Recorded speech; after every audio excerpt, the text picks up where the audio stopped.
Bueno, le vamos a dar chance a la hermana Ruth. ¿Listo? ¿Ya estamos? Muy bien, le damos una cordial bienvenida a todo el gentil auditorio de la página de la Iglesia Bautista Calvario de Hueslaco. Estamos comenzando el mes de junio y hoy es el 5 de junio y nos da mucho gusto que estamos aquí, que nos están acompañando. Hoy vamos a comenzar un trimestre nuevo, convencido por el Espíritu, es el tema. Ya terminamos la semana pasada el tema sobre profecía, pero el hermano ya está listo para comenzar un nuevo tema, así que prepare su corazón para recibir de la palabra.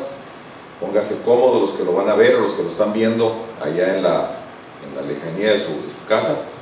Fíjense que a partir de esta semana publicó Elon Musk, el dueño de esa compañía que andan mandando cohetes al espacio, y ya le dijo a sus compañeros y a sus trabajadores: a partir de esta semana, el que no llegue a su oficina, vamos a considerar que renunció. Entonces ya no hay trabajo a distancia. Y dije, bueno, pues muy interesante, un poquito drástico, pero dice, el que no llegue vamos a considerar que ya renunció. Pero bueno, él es el dueño de la compañía, entonces pone las reglas. ¿Y si lo ponemos en la iglesia? Renuncian solos, hermano. Por eso. Renuncian solos. Aplica domingo en la tarde y miércoles. Vamos a orar, hermanos, para comenzar. Padre Dios, en el nombre de Cristo, encomendamos en tus manos esta clase, encomendamos a cada uno de los oyentes y pedimos que tu palabra cumpla el propósito. Bendice cada una de las clases, a los maestros, y que pueda ser de edificación y de beneficio para todos. Gracias, en el nombre de Jesucristo. Amén, amén, amén. Muy bien, hermanos, nos ponemos de pie y cantamos. Ayúdenme porque mi garganta anda un poco afectada por el ambiente. Ándale, Valdo. A la escuela dominical iré, a mi clase fiel asistiré.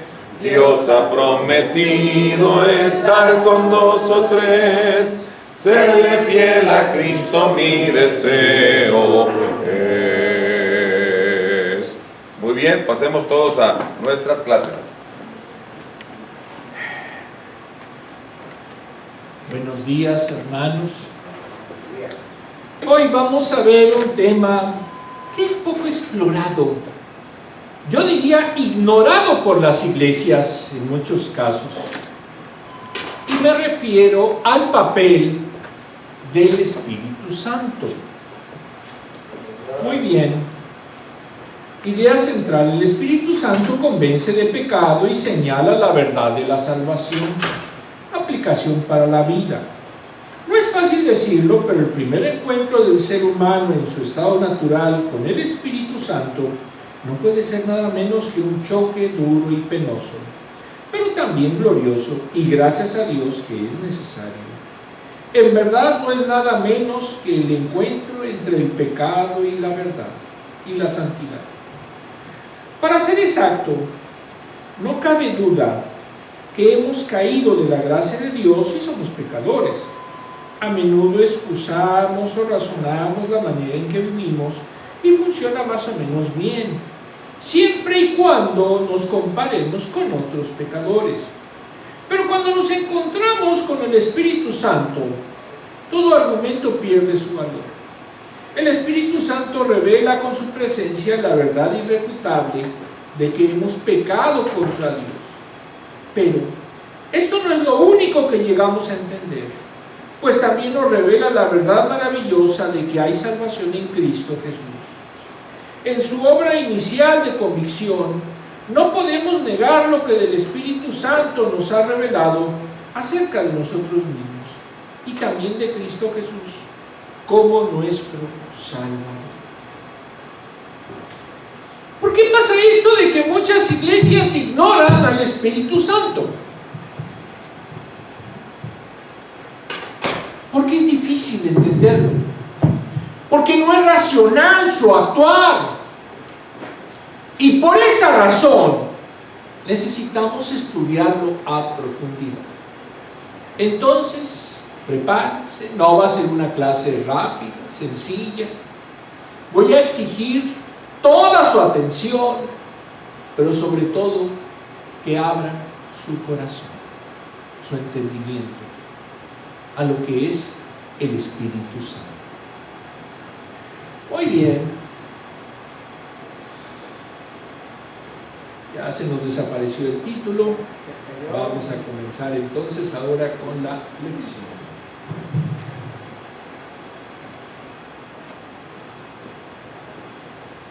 Juan, el Evangelio de Juan, capítulo 15, del 26 al 27. Cuando venga el Consolador, que yo les enviaré de parte del Padre, el Espíritu de verdad que procede del Padre, Él testificará acerca de mí.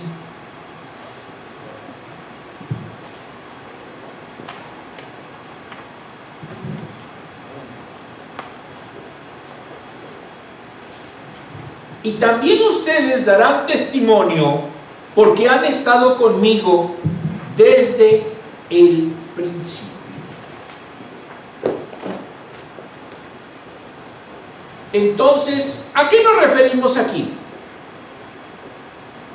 Al Espíritu Santo.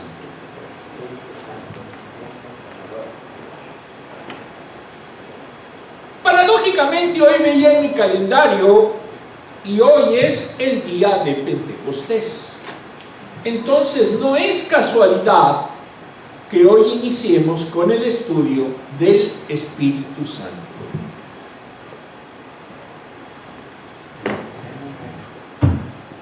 En la Enciclopedia Explicativa de Dificultades Bíblicas de Samuel Vila, de Editorial Clie, Juan 3:5 se habla de que no puede entrar nadie si no es nacido de agua y espíritu.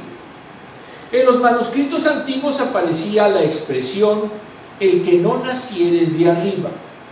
Se refiere precisamente al Espíritu Santo. Aunque la expresión nuevo es más comprensible, su esencia es la nueva vida que el Espíritu produce en el creyente cuando acepta a Jesucristo. Cuando de corazón acepta a Jesucristo, se acepta también y se incorpora al ser humano el Espíritu Santo. Ese es un dogma de fe de los cristianos. Quienes digan que no pasa nada y que no existe el Espíritu Santo, no son cristianos. Pero para agua hay tres interpretaciones. En la realidad son 4. Vamos a ver hoy 3 y la próxima clase veremos la 4. Primera, los católicos y algunos evangélicos dan la interpretación del bautizo, pero se refuta porque Jesús al ladrón que se arrepintió le dijo que iba a estar con él en el reino de los cielos y sería más difícil de creer que Dios condena a quienes no tenían ese rito externo. Entonces es falso. No es el bautismo un sinónimo de salvación. Los de la secta católica se equivocan y lamentablemente algunos evangélicos, creo que los presbiterianos, lo siguen en ese error. No, el agua no salva. Los niños pequeños no necesitan bautizarse.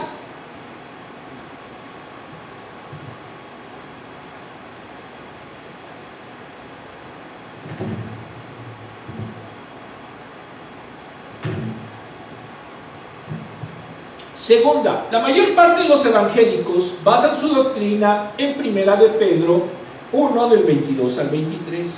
La palabra como agua limpia nos purifica mediante la redención efectuada por Cristo y al creerla nos limpia de pecado. Entonces aquí agua tiene la connotación de palabra. Y la última, Jesús habló de 2 nacimientos, el de carne y el de espíritu. Y en el vientre viene envuelto y está en el agua, es natural, el ser humano. Entonces se necesita un ser humano y luego nacer en el espíritu para entrar en el reino de los cielos. Agua sería un seudónimo de la palabra carne, que emplea en el pasaje para referirse a un nacimiento natural. El presupuesto para entrar al reino de Dios es que sea un ser humano y que haya nacido como ser humano. Por lo tanto, es falso que los animales vayan al cielo, porque no son seres humanos. ¿Ok? Por lo tanto, para poder realmente interpretar este versículo, podemos utilizar la señal de que se refiere a un nacimiento natural. De hecho, vemos que los niños están todo el tiempo de su gestación, ¿dónde? En agua. Y de ahí precisamente la expresión bíblica.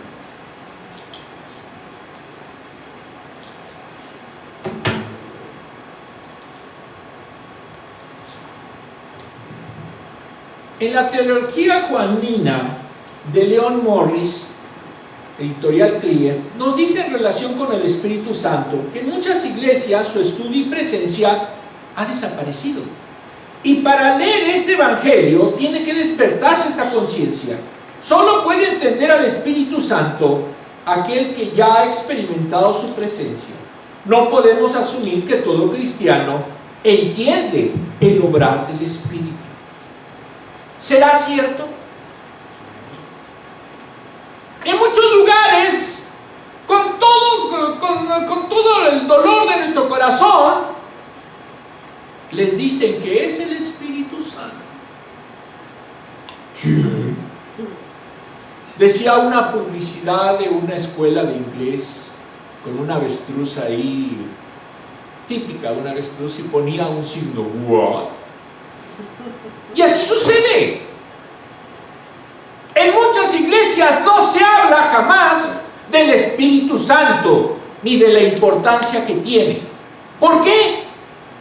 Porque no son iglesias cristianas. Pero son de tal denominación, etcétera, etcétera. Pero no son cristianas. Si no hablan del papel que tiene el Espíritu Santo en el creyente, no son cristianas. Serán de cualquier otro barrio, de cualquier otra creencia, etcétera, etcétera, pero no serán cristianas. Vamos a explicar nuestra tesis.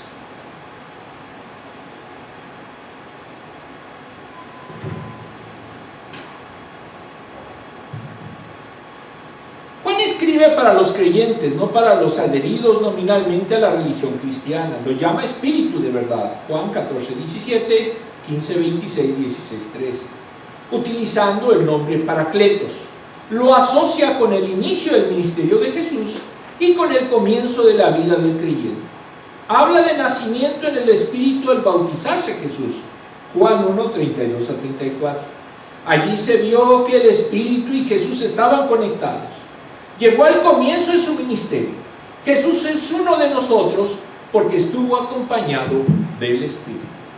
¿Se acuerdan en ese pasaje en donde al bautizarse con Juan, qué pasó? Se manifestó el Espíritu Santo por medio de una paloma. Y ahí se cree la idea de que el Espíritu Santo es una paloma. Es falso. Es nada más una representación. No es así el Espíritu Santo. Es más, no sabemos cómo sea el Espíritu Santo. No lo podemos dibujar porque es algo que está intrínsecamente dentro del ser humano. Si no tienen al Espíritu Santo, no son creyentes, no son cristianos. Quien diga es que no ha venido el Espíritu Santo a mí, no es cristiano, porque es concomitante con el hecho de ser salvo. Solamente quien tiene el Espíritu es salvo. Quien no tiene el Espíritu, quien no obra el Espíritu en él, no es salvo. Racionalmente no puede ser salvo.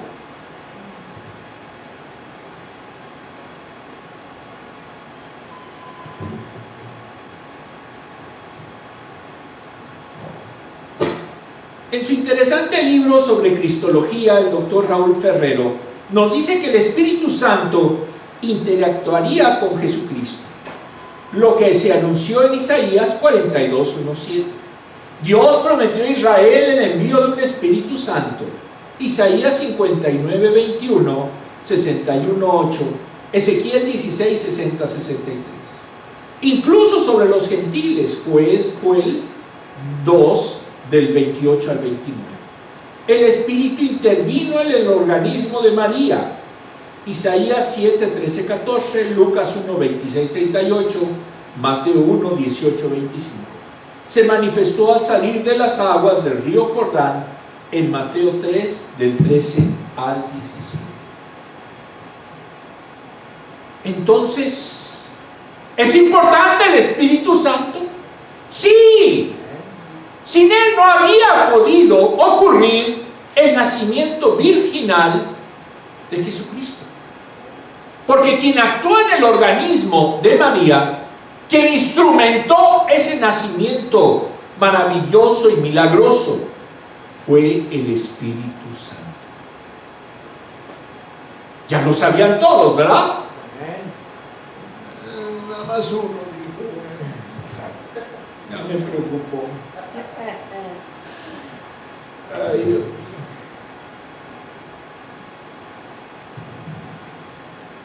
El Consolador lo llama Espíritu de verdad. Versículo 26. Lo ve como persona distinta del Padre y del Hijo. Se hace patente la Trinidad, como lo dijo también Pablo, Romanos 8:9. Se habla de Él en tres formas: como Espíritu vinculado con el creyente, en referencia al ser Dios siendo una de las tres personas que lo componen, y viene vinculado al triple nombre de la deidad en el Nuevo Testamento. Mateo 28, 19. Dios existe en un ser divino en tres personas unidas en el seno trinitario. Quien diga que el Espíritu no existe porque solo es Dios y no existe el Espíritu, pues niega lo que dice la Escritura y por lo tanto no es cristiano. Puede ser judío, puede ser unitarista, etcétera, etcétera, pero no es cristiano. Porque para hacerlo se tiene el presupuesto de que se reconozca que existe una Trinidad, como lo dice expresamente la Escritura. Versículo 26. Es un ser que subsiste en tres personas, cuyos nombres forman el nombre de Dios: el Padre, el Hijo y el Espíritu. Es consolador porque viene al lado en misión de aliento, y es de verdad porque solo Dios determina lo que es verdadero y lo que no lo es. Será residente en el creyente luego de ser enviado por el Padre. Es el gran don dado a todos los cristianos verdaderos. Juan 7, 37 a 39. Solamente los creyentes de corazón verdaderos reciben y tienen al Espíritu Santo. Si usted no lo tiene, no se ha manifestado en usted nada, no es cristiano. No lo podemos recibir por nuestro esfuerzo, ni tampoco lo vamos a recibir porque razonemos en él, porque no es algo humano, es un don divino. Y si usted no siente que está con usted, que lo guía, no es creyente. Pero es que yo voy a la iglesia todos los domingos, miércoles, y eso no entraña ser creyente. Porque ser creyente es dejar que el Espíritu obre en nosotros y nos cambie, haga ese nuevo nacimiento, esa mutación maravillosa. Pero si no cambiamos nada, si seguimos exactamente igual después de oír el mensaje, no hemos recibido el Espíritu Santo. No se engañen.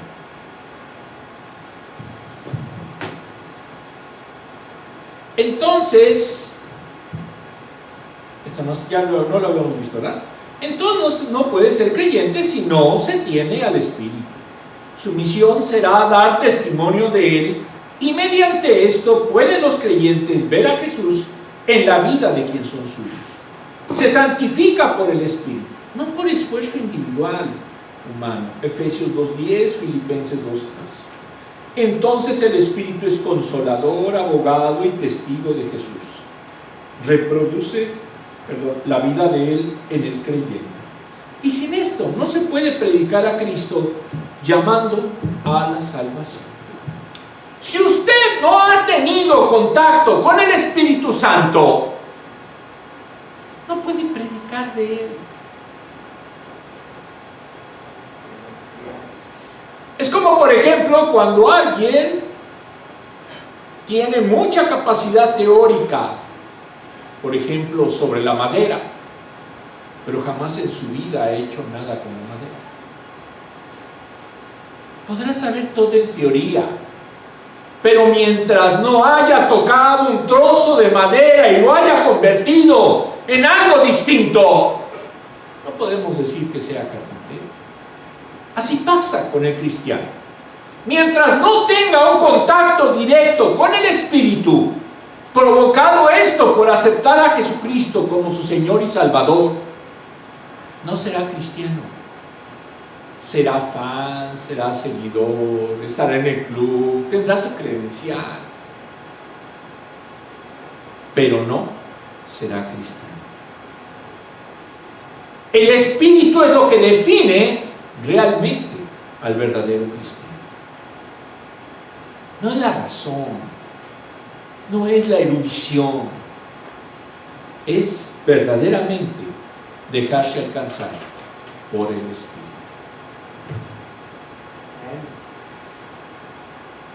Está muy elevado, perdón. Ay, ¿para dónde me quiere? Aquí está. Venga, versículo 27. Aparte del Espíritu, los discípulos también deben de dar testimonio de Él. Esto respaldado por la acción del Espíritu. Se convierte en sobrenatural y divino, y más cuando estuvieron con Él desde el principio. Este compromiso pasa a los creyentes porque Dios llamó a este pueblo, Romanos 8:30, lo salvó, Efesios 2:8-9, lo regeneró, Tito 3:5, lo santificó, Primera de Pedro 1:2, y lo educó, Romanos 8:9. Entonces serán testigos todos los que están en Cristo en su obligación universal. ¿Qué pasó cuando los discípulos recibieron al Espíritu en Pentecostés? Cambiaron. De personas tímidas, medrosas, sin sabiduría, aparecieron unos predicadores increíbles. Humanamente no era posible que esos 12 discípulos, pescadores, pecadores, hayan transformado tanto su vida por causa del Espíritu. Pero para los ojos de Dios, lo que es imposible para los hombres es posible para Dios. Y los transformó. Y fueron el cimiento de lo que hoy es la iglesia cristiana, real. Entonces, ahí vemos una prueba palpable de que esos discípulos fueron testigos de Cristo porque lo vieron desde el principio, pero sobre todo porque recibieron el Espíritu. Y eso nos obliga a nosotros, si decimos que somos cristianos, que somos sus discípulos, que somos hijos de Dios. No es decirlo, hay que demostrarlo. Pero es que me da miedo. ¿Qué me van a decir? Me van a criticar. Martín me va a decir de cosas. Ricardo no se diga. Y nos inhibimos. Pero el Espíritu hay que darle libertad. Y en lo que nosotros somos buenos, en lo que Dios nos ha dado un don, lo debemos de utilizar. No ponerle somnífero. No apagarlo. ¿Qué van a decir los demás? El Espíritu nos hace cambiar y ese cambio se debe de notar. En esta iglesia todos cambiamos, ¿verdad? Hasta el pelo cambia. Vamos a ver el desglose. El Espíritu Santo viene para testificar de Cristo. Jesús prometió que alguien tomaría su lugar, el Espíritu Santo. La ley es una acusadora constante, pero el Espíritu es un consolador. Tercer miembro de la Trinidad, con un papel esencial en la era de la gracia. Él lo envió para ser consolador y dar testimonio de Él. Jesucristo, un sacrificio vicario, hizo un sacrificio vicario. El Espíritu Santo testifica a toda conciencia de la salvación en Cristo. Cuando alguien diga que por medio de obras van a poder ustedes ser salvos, no es cristiano. Porque aquí claramente dice que es el Espíritu el que se introduce en el creyente y hace que pueda entender la magnitud del sacrificio vicario de Cristo. Realmente por el Espíritu podemos entender, disfrutar y agregar a nuestra vida la salvación. Por eso podemos dar testimonio. Si no lo tenemos, no vamos a poder dar testimonio. Nos vamos a quedar calladitos. Hay algunas expresiones que me dan risa porque dicen, calladito me veo más bonito.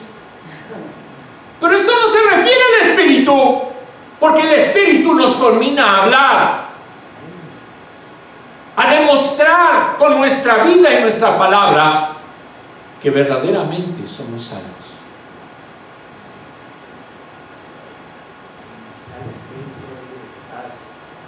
El Espíritu Santo viene para empoderarnos. ¡Ay, qué palabra! Esto es, hacernos poderosos o fuertes a un individuo o grupo social desfavorecido y poder testificar de Cristo. Jesús, al mandar al Espíritu, también encomienda a sus discípulos que ellos también den testimonio de Él para la obra evangelística. Hechos 1:8, 2, 1 al 12.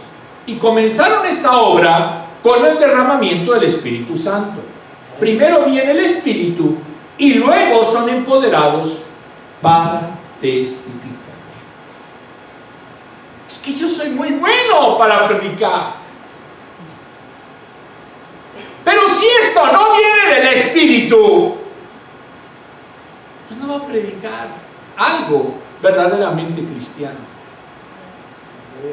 Podrá aprenderse 100, 200, 300 versículos, pero no llegarán al corazón, porque solo la predicación con el Espíritu es la única que es eficaz. Por eso no todos los predicadores nos mueven. No todos los predicadores tienen esa facilidad de entrar al creyente, porque no todos, lamentablemente, se dejan guiar y son guiados por el Espíritu Santo.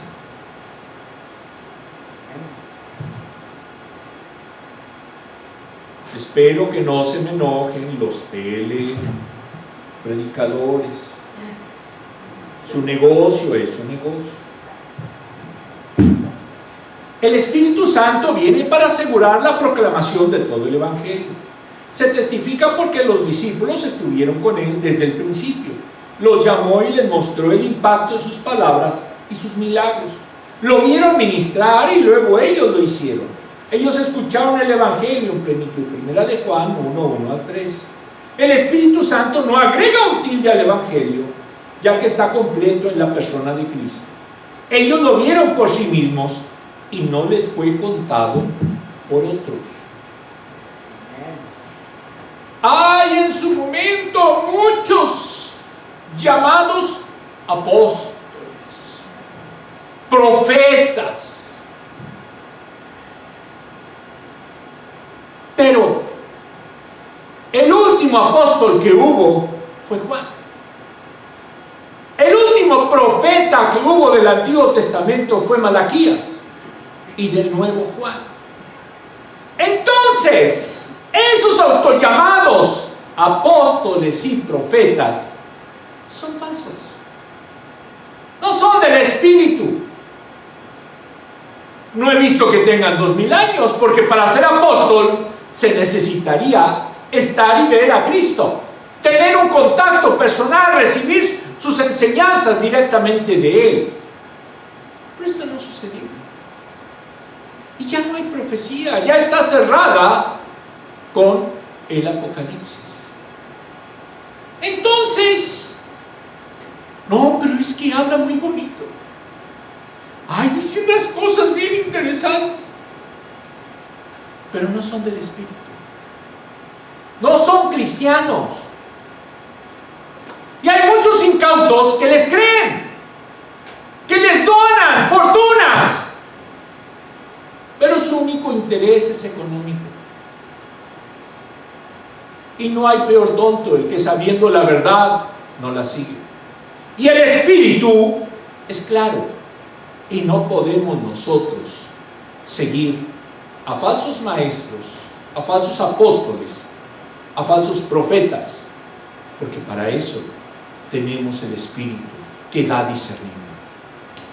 Si lo seguimos, significa entonces que no somos cristianos, que somos mundanos, que nos gusta lo que dice y lo seguimos.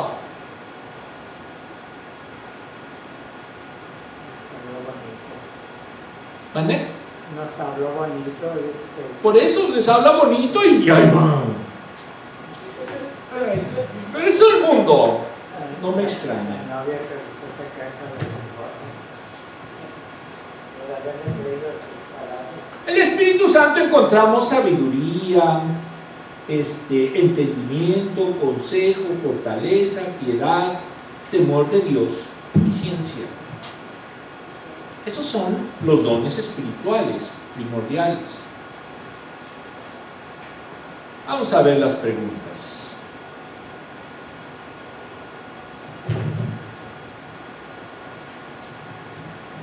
¿Qué significa ser convicto? Es un adjetivo convincere, convencer, condenado, reo, confeso.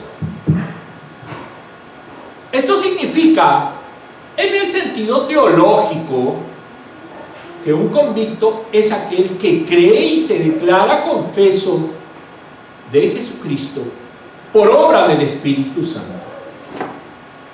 En derecho, convicto es un presidiario, pero aquí no tomamos ese sentido. ¿Estamos de acuerdo? Bueno, muy bien. ¿Has sentido el impulso del Espíritu Santo guiándote a testificar de Cristo? Ay, nadie. Ya me preocupó. Mediten si lo quieren. Si de verdad está en ustedes. Porque si nunca ni por casualidad les ha dado en su momento la idea de testificar que son cristianos, sino que se han envuelto en su esfera, en su burbuja, y no soportan que nadie